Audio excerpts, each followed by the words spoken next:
Hi, my name's Nikki. I'm the Obsessive Bookseller, and welcome to my channel. Today we're doing part 2 of 7 of my unread section for my Sunday Shelfie series.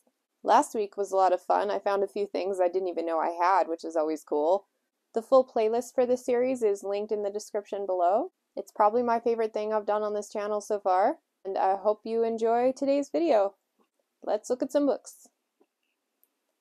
Okay, we're starting off here with the really high priority section, the first series in the lineup. I've got these 5 gorgeous hardcovers of the series Inda. I bought them early on when I first started as a bookseller. A couple of them were in bargain, so figured $6 for these gorgeous hardcovers, no problem. Flash forward 15 years and a few people in Fantasy Buddy Reads decided to do a read on it and they loved it. It's one of those really dense fantasies with a lot of characters to keep track of, but as I am currently enjoying Malazan, I'm thinking this is going to be one that I'm also really going to love. I am committed to reading at least the first one by the end of the year. And this book here, it's book 5. It's relatively new. We're talking within the last 5 years or so. So the author is still actively writing in this world, which is always cool. And then where I'm at with what I've got left of the Dritz series, there's probably a couple of books that I don't have that are being written right now, but I'm on Charon's Claw. I get asked all the time where to start with this series. Start with the Dark Elf trilogy, and you don't have to commit to these 30+ books to enjoy the story. Each set of 3, set of 4 is a really well-contained story. So you can pretty much stop at any point when you feel like you've had enough of the characters. You know, I think you'll probably keep going like I did. Someone mentioned that this is a prequel trilogy talking about the Underdark and Dritz's parentage, which, oh my gosh, I've been waiting to hear about that for a really long time. It's actually part of the reason why I'm excited to get up to publication date. And I realize it's a prequel, so I could probably read it out of order, but yeah, I can't do that. Nope. OCD alert. And we have the 3rd Risen Kingdom series by Curtis Craddock. It is a futuristic steampunk fantasy with a Three Musketeers twist. The cover really doesn't indicate that, but the first one does. And it's one of the coolest things I've read in a really long time. I love the atmosphere. I really need to finish this book soon before I forget what happened in the first 2. And then we have my gorgeous copy of Dune. Every once in a while they come out with something so pretty that it's okay with me not to own the original. Alright, let's address the dragon in the room first. This is a cool little figurine. Honestly, I have no idea where I picked it up. And actually, it's kind of bulky. If it wasn't so bright and colorful, I probably wouldn't have it anymore. Kind of downsizing my stuff a little bit, but in any case, I still like him. This shelf is high priority, but not quite as high as the previous shelf. I have my unread Rune Lords novels, which got bargain from Barnes & Noble. It's always rad when you can find good hardcovers. You don't really carry stuff like that much anymore, but in any case, I'm probably going to have to reread the series to finish this one, because I remember some stuff, but I don't remember a lot. Then A Burning Light by Bradley Bulew.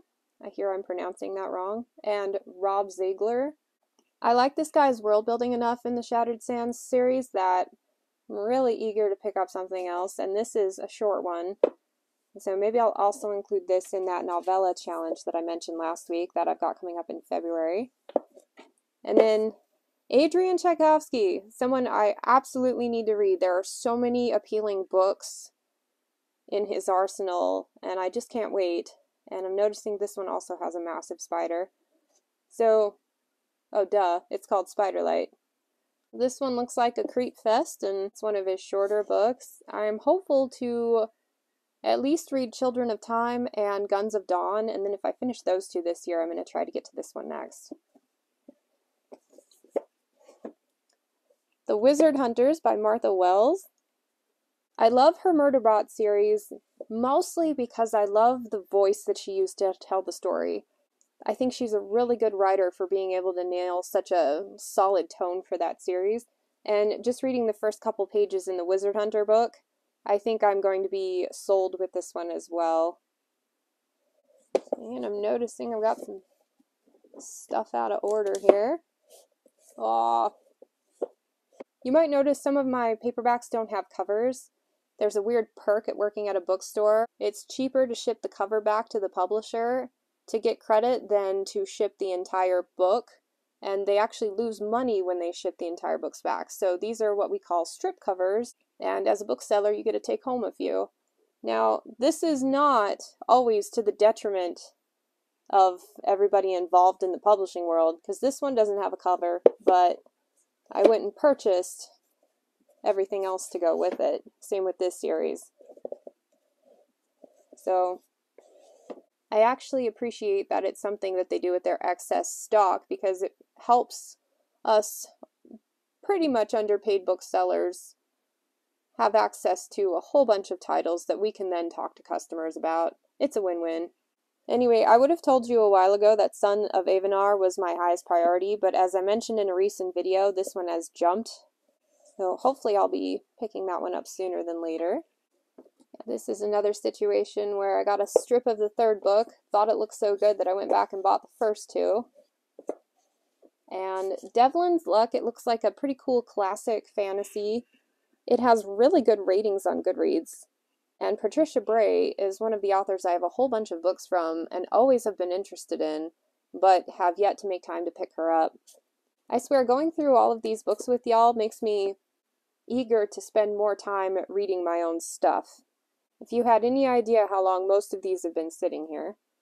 We have The Mirror Prince. It's a novel of Doolin and Parno by Violet Mahan. I've got Violet Malan.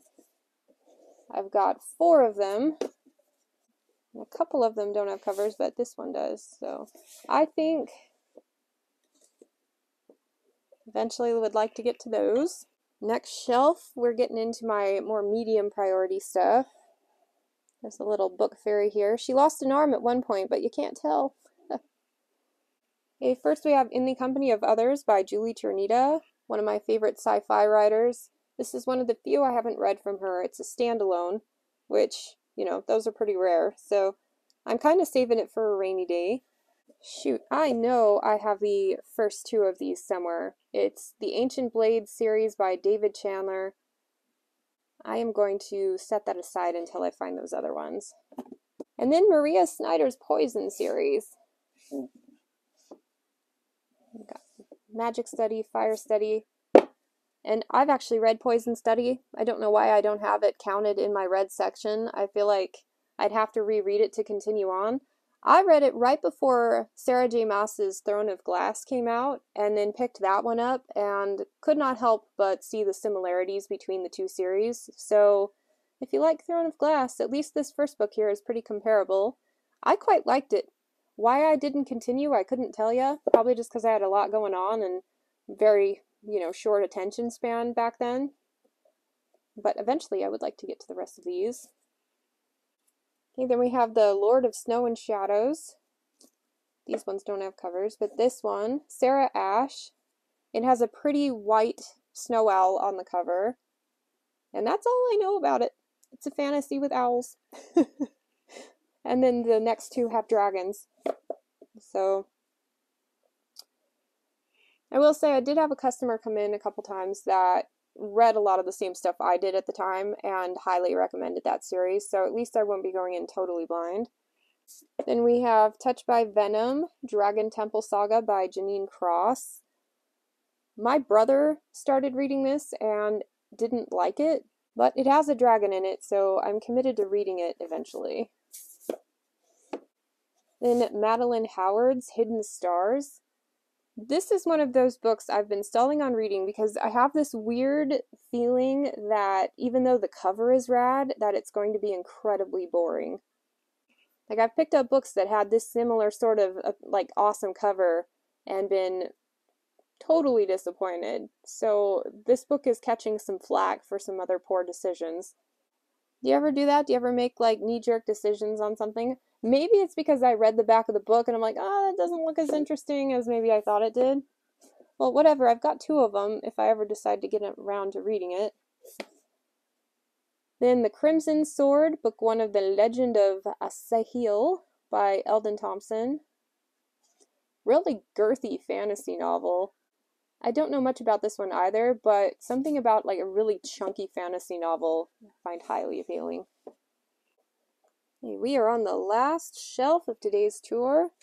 First thing I have is the Terry Brooks compilation, The Word and the Void, starting with Running with Demons. Apparently this is the set of prequel novels that show you how Shannara, as we know it, came to be.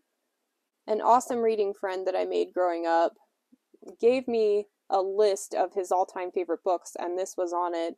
And for whatever reason, I just haven't picked it up yet, even though it comes so highly recommended. This one I'm kind of leaning towards putting up on a higher priority shelf, but we'll just let it sit for now. I have Treachery's Tools, book whatever in the Imager Portfolio series that I haven't started yet. And if I'm not mistaken, I got this one from Tor as an ARC, but it's so far down the series that there was no way I could catch up in time to read it for release. And I'm not one of those freaks who's okay skipping ahead in the series. But I did recently acquire a signed edition of the first book, which, now that I'm thinking about it, I have no idea where it is. Oh, I see it. I'll go over that one on a different day. I wasn't blown away by his Soprano Sorceress series. It was kind of dry, a little bit boring. So I'm hoping I like this one a little bit more. There's another series where the first book is called Legacy, and I hear that one's pretty good. So I have 2 more series to explore for him before I make my final decision. Book called Blood of the Four by Christopher Golden and Tim Leben. Picked this one up at an outlet store because it was really cheap and it's a cool hardcover, and who knows, eventually I might read it and love it. A couple of Terry Brooks backlist and a random audio title. You don't see these much anymore. Here's the thing. So when I rearranged my library, which I'll link if you missed that one, I threw everything over here by priority, and I haven't gone through yet and made it incredibly detailed. I was just kind of throwing them in general sections and did my best to keep authors together, but a lot of them got split. So right now I have those 2 Terry Brooks right there. I've got like 40 more somewhere else. So let's see if we can spot them in other videos. The Mistress of Dragons series by Margaret Wise. I really love everything that I read from her and Tracy Hickman.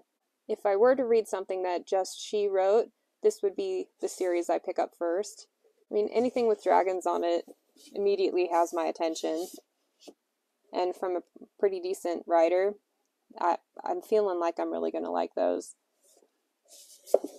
And then the Black Prism series. I really hate that I have this itty bitty one, but I didn't want to replace it until I knew if I liked the series or not. I've read Way of Shadows. I really liked it. I tried this one. Yeah, you can see I made it a little ways in and then put it down. I can't remember what I got annoyed with, but I knew I just wasn't in the right mindset for it at the time. It was probably a buddy read that I joined, but I wasn't really prepped for. In any case, my friend Elizabeth, who has a lot of similar tastes to me, says I need to bump it up the priority list, so I'm gonna do that today. Just kind of plunk it over here for now. And then Irene Radford's Glass Dragon series. Nope. That's a different Glass Dragon. Ha! I was thinking I had the first one here and then a standalone, but then I realized they were about the same size. Okay, let's start with this one. Irene Radford is an author I've had kind of bookmarked to try for a while. The Glass Dragon, the cover for that one is incredibly appealing to me. And then I found these little omnibus collections and figured I'd just go this route. And really, they're not that thick. I wonder if the writing is absolutely tiny. Oh, not bad. Okay. They give me more of a sci-fi vibe from that other cover than fantasy. But the best case would be if they're kind of a hodgepodge. Now, this Glass Dragon, The Moonworld Saga by Sean McMullen. No idea what it's about, but I really want to read it. Don't you? Okay, a book called Lost in Translation by Edward Willett.